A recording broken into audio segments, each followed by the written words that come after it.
Ay, tapos na po ang ating breeding pen, ha?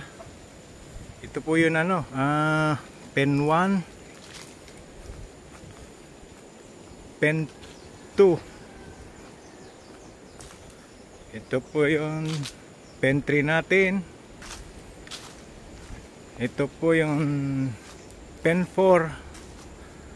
And nandito sa pinakadulo yung pen 5. So nalagyan na rin po natin ng pintuan. Yan. So lalagyan pa po natin ng ipa para maayos. Ito po mga inalagay natin na temporary lock. Ito po sa kabila, pen 4. May lock din po tayo. Ayan. So pwede na po nating lagyan at hindi na makaalis ang ating mga alagang manok. Ito po ang ating pen 3. Andito po yun mga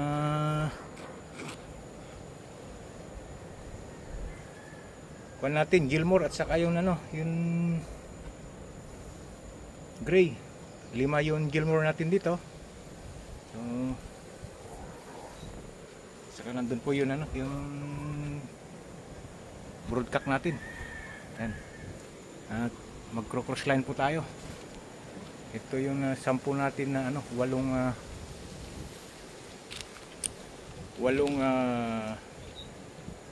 sweater at saka 2 round head yun nandito. Bali round head po yun yung barako natin doon. So ito po yun mga dati nating mga alaga. Sana okay itong ginawa natin na na breeding pen natin, ha? Katatapos lang po natin gawin. Ayan. So ito na naman po, hapon na naman dito sa atin at medyo malamig na naman. Summer na summer at ganito yung panahon. So ayan po, okay na. Nagawa na natin lang natapos na natin ating ginagawang manukan. Okay? So hanggang sa muli po at kulang na lang ang ilagay natin dun sa dalawang dulo. Inaantay ko lang kasi yun yung broodcock ko na magaling, yung nakapasa na ng exam. Ayan.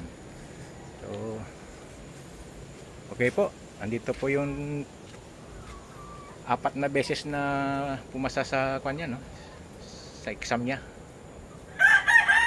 Okay. Sige po at magliligpit na tayo at hapon na.